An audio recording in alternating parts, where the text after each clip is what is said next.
All right, y'all. So here's the red and sweet watermelon variety. This variety was bred by LSU and released in 1987. Many of the vines are beginning to form flowers.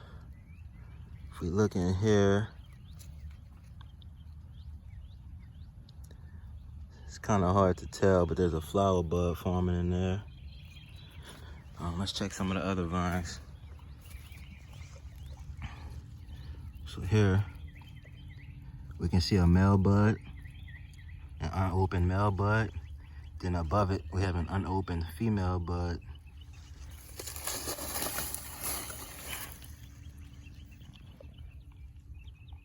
So that's a red and sweet female bloom. It's getting ready to open up pretty soon. This vine is about 1.5 feet long. I want to show y'all also a little trick I learned to get some enhanced growth from your watermelons. So it's not on this vine. I'm gonna show y'all on the next vine. But here's another red and sweet. Looking good.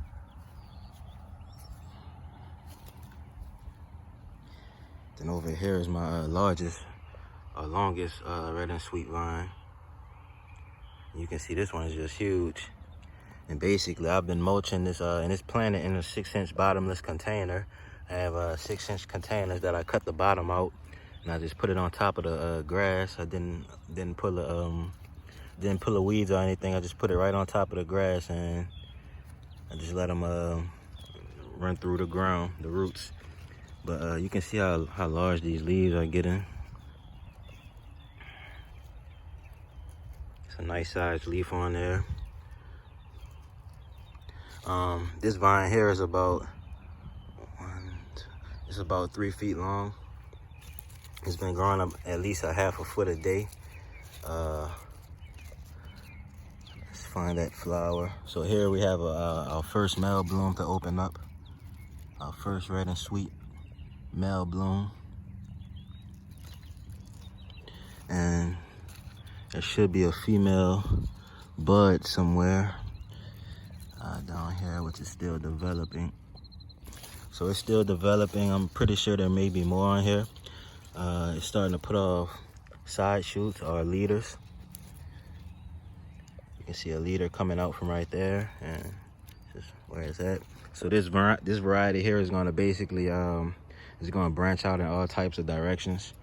Since this is a strawberry bed right here, and the summer temperatures are coming up, and this strawberry variety doesn't really like the heat too much, I'm going to let red and sweet climb onto this bird netting, and I'm going to let it create a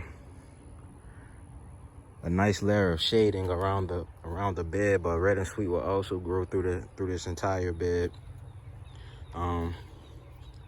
The trick that I utilized to get this variety, or to get this specific vine to grow so long, is basically I mulched it with all my rotting strawberries. So basically all my strawberries that were on the soil, like this one right here, laying on the soil, and a pest eating to them. I just picked those, and I mulch with it. I squeeze it a little bit to get all that juice out of there, and I just mulch with it. So it's quite a simple technique, but you can see it's super effective. So at this point, I'm actually thinking about creating a strawberry fertilizer, to be exact about it. I want to experiment with other fruits, but I have a high number of strawberries right now, so I believe this would be a great method for spring fertilization if I have some type of strawberry bed set up where I'm making fertilizer from the fruits or whatever, or if I'm just using my discarded fruits as I have been doing since the season started. So yeah, that's my first red and sweet bloom. I guess we can go check out some more of the rest of the red and sweet vines.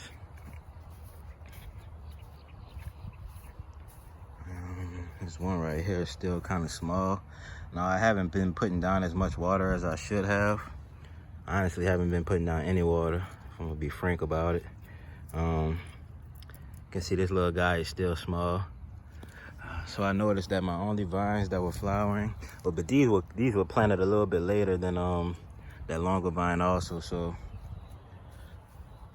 I do have to admit that it was they were planted a couple weeks later. The seeds were started a couple weeks later also. Some more watermelon starts.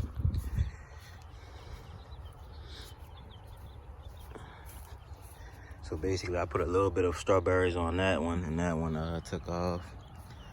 This one, I just been drowning this one with strawberries. I told myself I want to have one champion vine, and just so I can have the excellent result with this variety, I didn't want to spread all the nutrients thin. So I told myself I could have one champion variety, and that just also works well as an experiment for me, so I can know how I want to grow this variety or any of my other watermelon varieties in the future.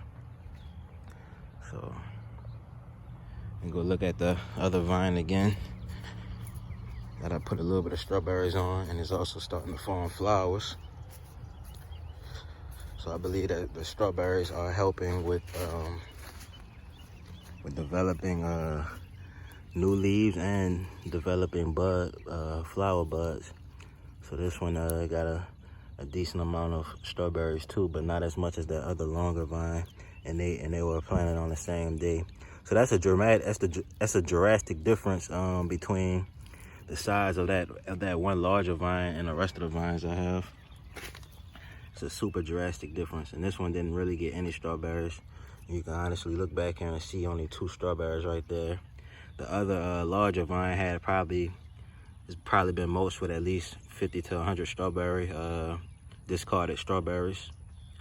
So that's what I got going on, y'all. That's red and sweet. I have to go to my other field and check out those watermelons, or those watermelon plants, because the deer has been ravaging my garden. So I haven't been out there because I'm getting ready to start buying some electric fence materials and whatnot, so I can keep that deer out, and I can get back to transplanting my massive amount of transplants.